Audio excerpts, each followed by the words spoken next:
Hey there, I'm Sean Johnson, the Biblical Geek, seeking to connect the things that we love with the God who loves us. One of the things that I love the most is Star Wars. I am so excited about Rogue One coming out in just a couple of weeks, and right now I am just thinking all things Star Wars. One of the things that has really been surrounding Star Wars the past few years are all of the fan theories. There are fan theories about how Jar Jar Binks was a Dark Lord of the Sith, fan theories about how Luke Skywalker was really a bad guy who went to the dark side. There's really a fan theory for everything at this point. I'm not really sure if this is a fan theory or not. It's more of just how I have always understood the Star Wars story. But one of the big elements of Star Wars that's never quite explained is what is up with Anakin being the chosen one and fulfilling this prophecy of bringing balance to the Force. Well, I have an idea about that, and here's how I think Anakin brings balance to the Force and how that connects to our world and our faith today. When we are first introduced to young Anakin Skywalker, we are told that he is the chosen one who will bring balance to the Force. This is supposed to be a big part of Anakin's character, but it is left strangely undeveloped in the prequel movies. Even though it's not developed like it should be, this concept is a major underlying component of the entire Star Wars storyline. To better comprehend this, we need to first understand how the Force was out of balance, and how Anakin helped balance it. We can assume that the Star Wars universe is a moral one. That is, the universe as a whole is inclined to good.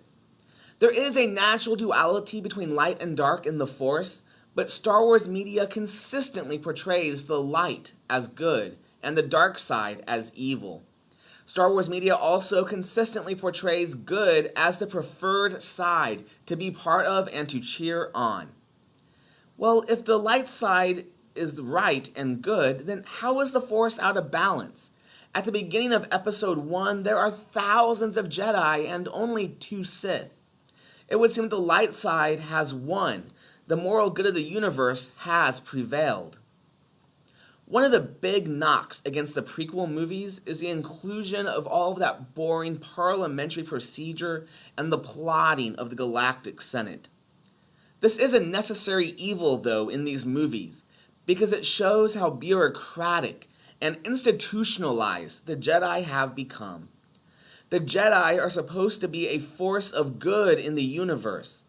They were supposed to be the defenders of life and bring light into the darkness. Instead, they became just another power block in a larger picture. They became completely disconnected from life by being devoid of all attachments. And they were willing to sacrifice doing the right thing in the moment for the greater good. This is what led the Jedi to doing some things that are very questionable ethically, such as take children as infants to raise in the Jedi Temple or lead a clone army into battle. In Episode 3, Yoda mentions how the power of the Jedi is fading. This is because the Force is out of balance. The Jedi have lost their true purpose. They are not the agents of the light holding back the darkness like they are supposed to be. Instead, they are an institution that lacks the compassion needed to do true good. The Jedi are responsible for the Force being out of balance, but Anakin doesn't exactly restore the balance. He becomes Darth Vader and helps lead the Sith in ruling the galaxy. Yet, it is through Anakin Skywalker that the Force finds itself in balance. By the end of Return of the Jedi, it is Luke Skywalker who brings balance to the Force. Anakin was prophesied to do this, and he did, from a certain point of view. It was the son of Skywalker that brought about the balance by redeeming the father. Anakin turned to the dark side in order to save Padme. His intentions, though, were ultimately selfish. He wanted to save Padme because he personally did not want to lose her. Luke sought to save his father, but he did so for selfless reasons. He put himself at great risk in order to save his father, and he gained nothing out of it.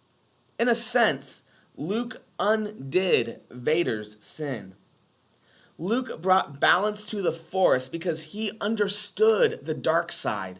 More than the Jedi Council ever did, he understood the power and the strength it offered. He also understood emotion and detachment. The Jedi helped throw the Force out of balance because they were dedicated to life, but they were detached from it. The Sith understood passion and emotion, but they used it for destruction, not life. Luke Skywalker brought these things together. He understood what it is to truly live, to be attached and passionate, yet he used his power for life, not destruction. Luke Skywalker is the one who brings balance to the Force and is the final fulfillment of the prophecy. This is what makes the original trilogy and the prequel trilogy a complete story. It is the story of a prodigal father being saved by the son, and about good overcoming evil in the end. So obviously there are a lot of connections between this understanding of the Star Wars story and the Christian faith. In this understanding of Star Wars, it is ultimately a story of redemption, and Christianity is a story of our redemption, as we have been redeemed and saved by the Son that loves us. There's also connections between how the Jedi had their slow fall into being an institution and the church today. We need to ask ourselves the same question the Jedi should have been asking themselves. Our ways of doing things, the institution we have, is it getting in the way of the gospel the same way that the institution of the Jedi Council got in way of serving the light side of the Force? Well, anyway, that is my understanding of how Anakin Skywalker brought balance to the Force. Please let me know what you think in the comments down below, and if you'd like to find out more about how we connect the God we love with the things that we love, find us at biblicalgeek.com.